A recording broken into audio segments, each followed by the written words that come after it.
Hey guys! Welcome back. This is Angel Arts, and we are now meeting yet another candidate for my upcoming Mass Effect RPG tabletop campaign. I am here joined by my new UK buddy Alex. Hey guys. What is it about the Mass Effect universe, or sci-fi in general, that interests you? It's very interesting, just like the whole concept that there is other life out there and all of that things, like the cultural differences between us and them. I find that very fascinating. Like, I'm very interested in other cultures in general, but when you start applying, like, flying spaceships and all that stuff, it's quite exciting, really. Alex, what is it about tabletop gaming or role-playing that interests you? I've always liked writing, and I've always liked making stories, making new characters and such. The fact you can do it cooperatively and like play off of other people and such, I found that quite fun. Like, I was role playing like the non-tabletop variety prior to starting role playing games, and I just find that very fun. Like, getting into a character, like thinking about how they think, how it's different to your own, then like justify like their behaviors and such too, like backstory and things like that. I just find that a lot of fun. So yeah, I definitely enjoy that element. Why do you believe that you would be a good fit for my DMing style? The fact you focus so much on the story, I find that really interesting. Like, how you can see a character, like how they are at the beginning of the story, how they'll progress and things. I find that really rewarding to see. So I'm hoping that I'll be able to contribute to a character which will be able to develop in such a way. What do you believe, Alex, makes you a good player or a good person to play with the other players? I feel like I'll be able to encourage the other players a lot. I believe in other people often a lot more than I believe in myself. I very much believe that everyone has their own strengths and obviously their weaknesses as well, and that you need to try and encourage people in what they are best at. I feel like I'm a very tolerant person. Like, I'm very difficult to annoy. Actually, one thing I tend to do a lot in real life is I'm very hard to complain about too, because I tend to see the better, the good in other people as well. So I'll try and defend them a lot. Very much can see what is best, and I'm not a very judgmental person. Next, we're gonna have some fun. Now we're gonna have some fun. There will be a lady, a secretary at the front desk. As you enter, she will look up at you and she gives you a warm smile, and she says, "Yes, may I help you, sir?" Hey, I'm here to see Lucy. Do you have an appointment? Sure. She's going looking through her papers. Mr. Darren James Arnett? Yes, that's me. Oh. Well, thank you very much for coming, Mr. Arnett. Please, walk with me. She will escort you down the hall. For our viewers, Alex, could you please give us a physical description of your character, including your character's race?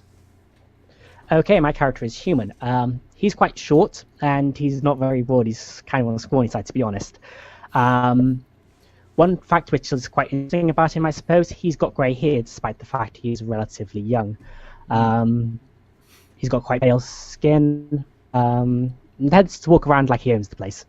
The secretary will take you over to a very well-decorated, well-furnished office. The office is furnished with very cushy seats. You notice as you enter the room the faint smell of lavender. And right sitting there in the main desk of the office is a finely dressed gentleman in an orange pinstripe suit, his hair slicked back. He looks up at you and he flashes you a very large, bright smile, and he says, "Ah, Mr. Arnett. Darren." He stands up and walks over to you and he holds out a hand. "We've been expecting you. It's a pleasure." Nice place you got here. He'll his hand. He shakes his hand. "Why, thank you," he says. We try to keep things as comfortable for all of our guests here. Please, have a seat." He'll sit down. As he sits down, Mr. Musey asks you, "So, Mr. Arnett, can I offer you a drink? What exactly is your beverage of choice, sir?" What's most expensive? No, I'm joking. I like your thinking, he says. We have a few bottles of Thessian wine, if that is what you go for. If you want something with a little bit more of a spicy kick, I believe we have something of the variety that are brewed by the Krogans, who are not necessarily known for their winery tricks, but there is one specific one that's been very popular in the Citadel as of late, especially in the nightclubs. Very Sure, I love expensive that. as well. Oh, You want sorry. the Krogan wine? Yeah. All right. Jeanette, his assistant, comes in. Could you please go over to the pantry and fetch us Thresher number 5? And she nods, yes, Mr. Musey, and she walks off. All right, Mr. Arnett, let's get down to business, because as far as I can tell, you're a man who likes to get straight to the point. Is that right? Yeah. Depends on situation.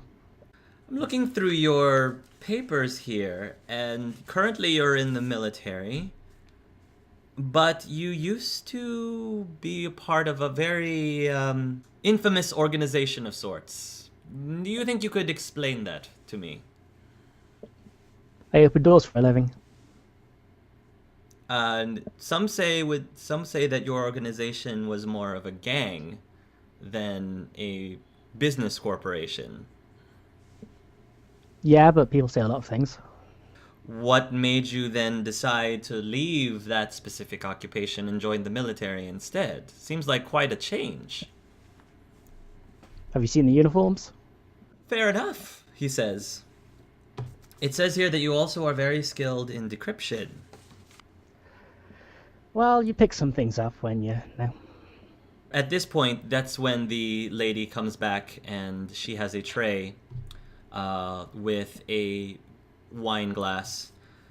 She very carefully uncorks the bottle. She pours it down. It is a very extremely deep red concoction, and you can immediately smell a whiff that smells a little bit like... It smells bitter. A cinnamony bitterness to it. It's from the scent. Very exotic, though. And the bubbles look more, I want to say, acidic than like seltzer fizzy.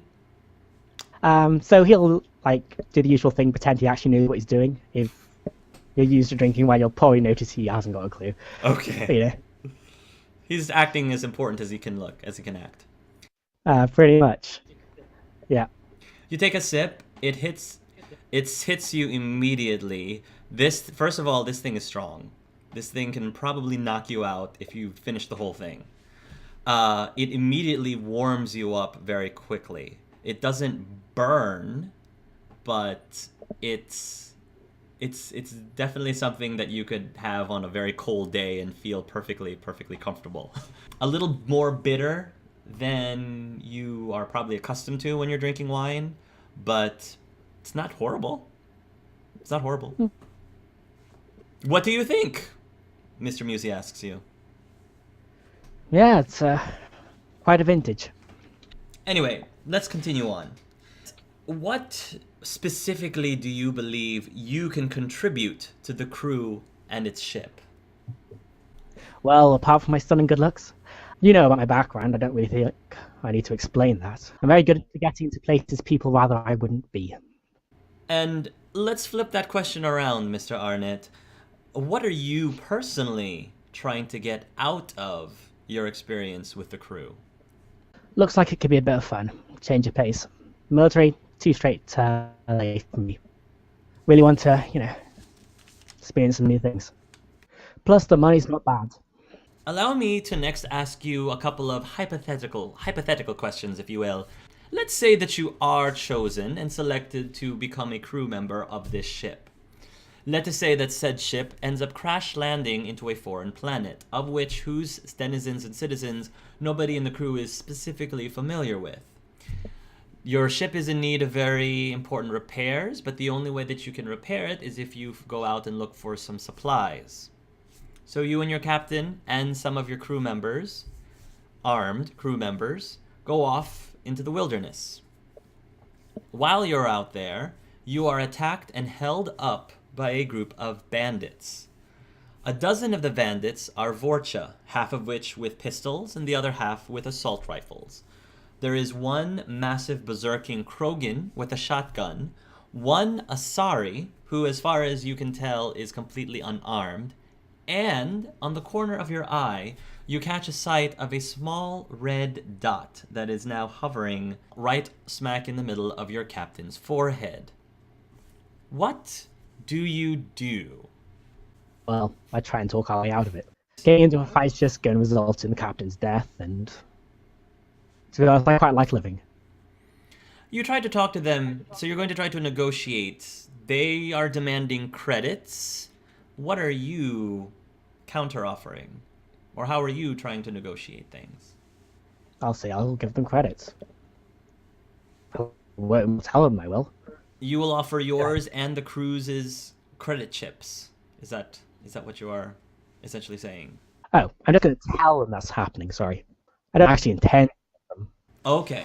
So you tell them that you're going to give them all of your credit chips. So what will happen instead? Yeah. I figure out some reason for why I need to return to the ship to get the credits and such. And to be honest, I'll give you some time to think, find some people who actually know what they're doing. I figure even if our ship's shot down, it's probably still got a hell of a lot of firepower. There's going to be crew left behind. We can, via numbers, hopefully have a sniper on board.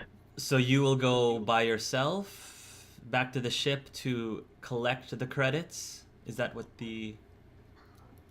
If I can get the captain to come with me, that'll maybe a good plan. But they probably will want to keep the captain as leverage, but they probably believe that they can probably keep them hostage and maybe have some of their group escort you back to the ship, possibly, to acquire the credits. Okay.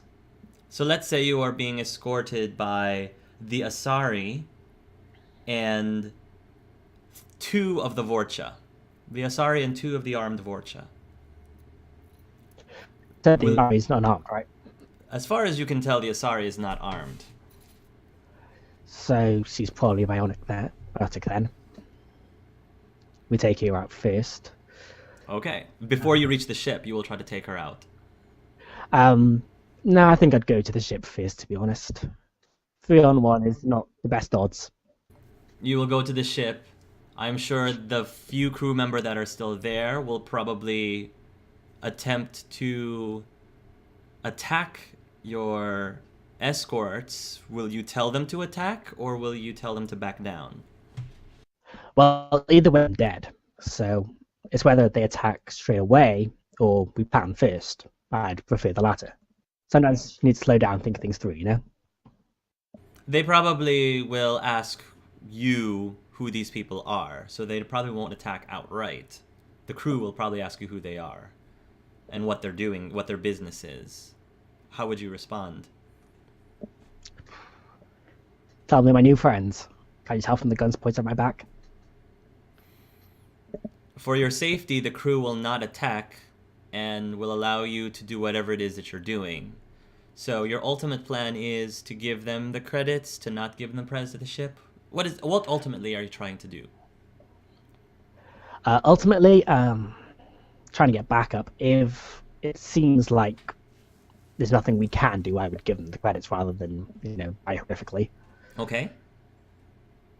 Let's say that you believe that between you and the crew, you should be able to take out the Asari and the 2 Vorcha. Somebody may end up with an injury, a wound or 2, but you don't believe it would be lethal. That's what you suspect or calculate. Okay. So given that belief, is that what you would try to do? Yeah, I think so. Let's say you succeed. Let's say a couple of your crew members gets very badly wounded, but it's not fatal. Your plan is to now, once you have taken out the Asari and the Vorcha, prisoners or no prisoners? Well, if you have prisoners, then we can try and negotiate. Very well. You will go back, you will negotiate a change, you will find out the Asari is very valuable to the Krogan, and most likely you will come to some sort of understanding. If you do come into an understanding and these bandits decide that you're not worth the trouble, will you just let them go, or will you not just let them go? Knowing that currently the Asari and the two Vorcha know where your ship is. Well, we won once. We proved we could probably do it again. We don't need to kill them. They're just trying to get by, you know? That is the gist that you get. You believe that all they want is your credits. They don't necessarily want to kill anyone necessarily unless they have to. That is the gist you've been getting from these people. Just because they're breaking the law doesn't mean they're bad people. I have one more hypothetical question for you. Go for it. You are a doctor at a top hospital. Underneath you have 6 gravely ill patients. 5 of those patients are in urgent need of organ transplants. You can't help them, though, because there are no available organs that can be used to save their lives. However, the 6th patient will die without a particular medicine. If the 6th patient dies, you will be able to save the other 5 patients by using the 6th patient's organs, who, by the way, is an organ donor. The 6th patient is an organ donor. What do you do, Dr. Arnett? I don't know, man. That's a hard question. Like, you can't really value a life. Who's to say he's less important than those guys? What would I know about, like, their families and stuff, like, their background? Let us assume, just to keep things simple, that all of these patients, as far as you can tell, are pretty much equal in terms. None of them is, like, more important necessarily than the other. They're all in their early to mid-30s. Perhaps all of them have families. Perhaps all of them have loved ones. We'll say that you really can't weigh one life more than the other. Okay, well, as a doctor, it would be like my duty to help the one guy, right? But then I also have to try and help as many people as possible. I really don't like the idea of this, like, a big picture, you know? That is the predicament, Mr. Arnett. I help the one guy. You will help administer the medicine to the one guy. And why did you just finally decide to come to that decision, Mr. Arnett? Because the minute you say the words, the picture, you're basically an asshole. All right. Mr. Arnett, I have one final question for you. That question is simply red, blue, or green. Well, my eyes are green, but red's my favorite color. Here you go. You choose red because it's your favorite color. All right, Mr. Arnett, one more thing before we close. If you could please look towards the camera. We are going to be recording this and sending this directly to the captain and the crew. Would you please provide your final pitch informing the captain and the crew why they should pick you to be a member of their ship? I'm Darren. I may not always do things the right way or the best way, but I always do the way I feel is best. And me or not, it's up to you. I don't really... You can pick me or you don't. It doesn't really make a difference in the end. It's your call. You see my skills, you know what I can do. Do with that what you will.